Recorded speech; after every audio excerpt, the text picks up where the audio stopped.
Episode 34 को start करने से पहले हम जानते हैं एपिसोड 33 कर क्या। एपिसोड 33 में हमने देखा कि डोंगी चाचा ने असली चाचा को कैद कर रखा था और उसने उनको छुपाने के लिए किसी और जगह पर ले गया और वहाँ पर जाके उस डोंगी चाचा ने असली चाचा को वहाँ छुपा दिया।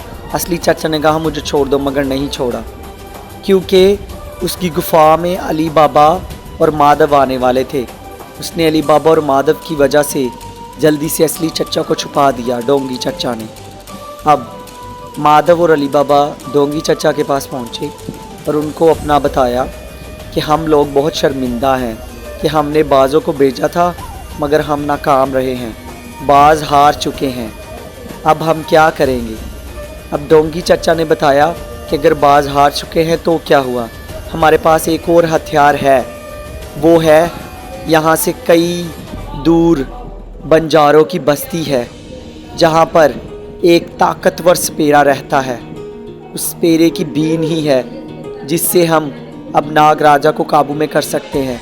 डोंगी चच्चा ने अली बाबा और माधव को ना सिर्फ उस सपेरे के बारे में बताया बल्कि उन दोनों को उस सपेरे तक पहुंचने का रास्ता भी बताया। माधव और अली बाबा ने कहा ठीक है, हम लोग उस सपेरे तक पहुंच जाएंगे और उस सपेरे को नागलोक पर कहेंगे हमला करो।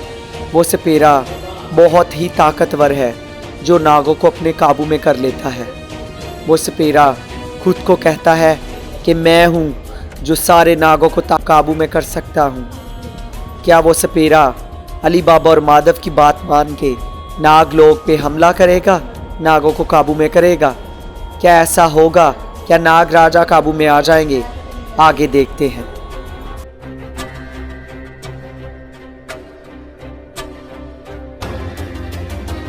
मुझे एक जरूरी काम था, मुझे याद है, मुझे अब जाना होगा।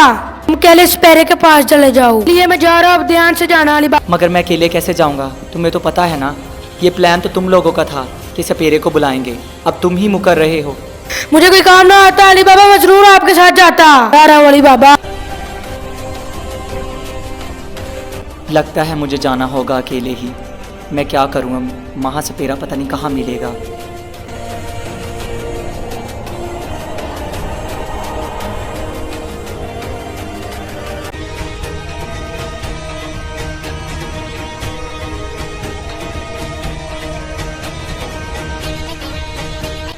तुम यहाँ क्या लेने आए हो? तुम्हें पता है मैं महासपेरा हूँ, मैं तुझे काबू में कर सकता हूँ। चले जाओ तुम यहाँ से, वरना मैं तुम्हें काबू में कर सकता हूँ। नहीं, मुझे काबू में मत करना, मैं तुम्हारे भले के लिए आया हूँ, तुम्हारा फ़ायदा है। तुम चाहते थे ना नागलोक पर हमला करना, अब तुम्हारे पास मौका है, हमला करो नागलोक पर और शेषनाग को छोड़ना मत। क्या शेषनाग? तुम फिक्र ना करो, मैं तो पहले शेषनाग को ख़त्म करना चाहता था। मैं तुम्हारा साथ दूंगा, मैं नागलोक पर ज़रूर हमला करूँगा। मैं अपने बीम से सारे सांपों को और शेषनाग को भी काबू में कर लूँगा। तुम जाओ, मैं सब समझ गया हूँ, मैं नागलोक पर ज़रूर हमला करूँगा अपनी बीम से।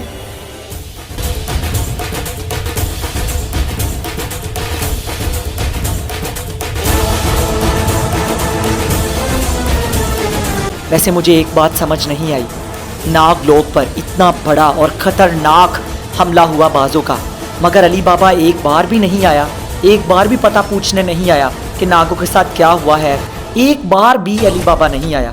ऐसा तो नहीं होता, अली बाबा तो मुझसे ज़्यादा नागलोक को जानता है, मुझसे ज़्यादा वो तो जानते हैं, वो मेरे भाई हैं, मगर वो मुझसे ज़्यादा ख्याल रखते थे कि नाग महल पर क्या हो रहा है, नाग महल में क्या होने वाला है, क्या होगा, वो तो ज़्यादा जानते। मुझे उन्हें बुलाना होगा। अली बाबा कहाँ हो तुम? कहाँ हो तुम अली बाबा?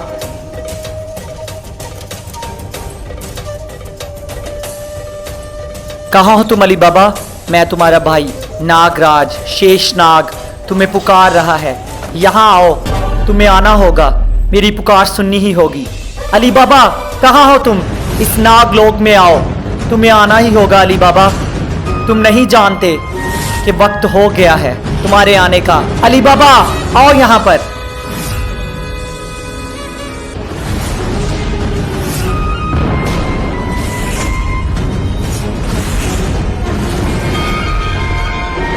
ये तो मेरे भाई विक्रांत की आवाज़ है। लगता है उसको कहीं सच तो नहीं पता चल गया। जो बाजों का हमला नागमहल पर हुआ था वो मैंने करवाया था। मुझे ये तो नागमहल में जाके ही पता चलेगा। लगता है मुझे जाना होगा नागमहल में। वो मुझे पुकार रहा है, मुझे जाना ही होगा।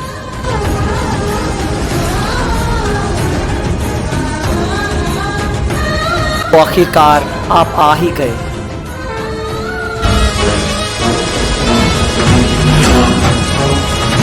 अली बाबा, मैंने आपको इसलिए यहाँ पर बुलाया है क्योंकि आपको तो मुझसे ज़्यादा नागलोक की फ़िक्र होती थी, मगर इस बार मुझे आप पे हैरानगी हो रही है कि आप तो नागलोक के लिए अपनी जान दे देते थे, मगर इस बार क्या हो गया कि बाज़ों ने हम पर हमला किया और आप एक बार भी नहीं आए पूछने के लिए, ना आप मुझसे मिले मेरा भाई ठीक है कि नहीं, आपने ये भी नहीं जानने की कोशिश की और अब तो आपने नागमहल में आना छोड़ दिया। नाग राजा हो तुम विक्रांत, तुम ये क्यों भूल रहे हो? हाँ, मैं नागमहल में इसलिए नहीं आया क्योंकि मैं तुम्हारी कमज़ोरी नहीं था बनना चाहता। मैं चाहता था कि नागमहल को सिर्फ तुम ही संभालो। अगर मैं तुम्हारे पास आया तो तुम कमज़ोर पड़ जाओगे इसलिए। मगर फिर भी आपने अपने भाई को कैसे अकेला छोड़ दिया? आपने तो कभी मुझे तन्हा नहीं था छोड़ा।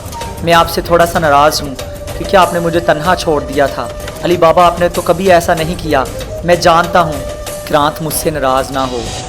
मैं जानता हूँ तुम्हारा नाराज़ होना जायज़ है, मगर मैं कोई मुश्किल में फंस गया था। मुझे कोई ज़रूरी काम था जिसकी वजह से मैं ना आ पाया।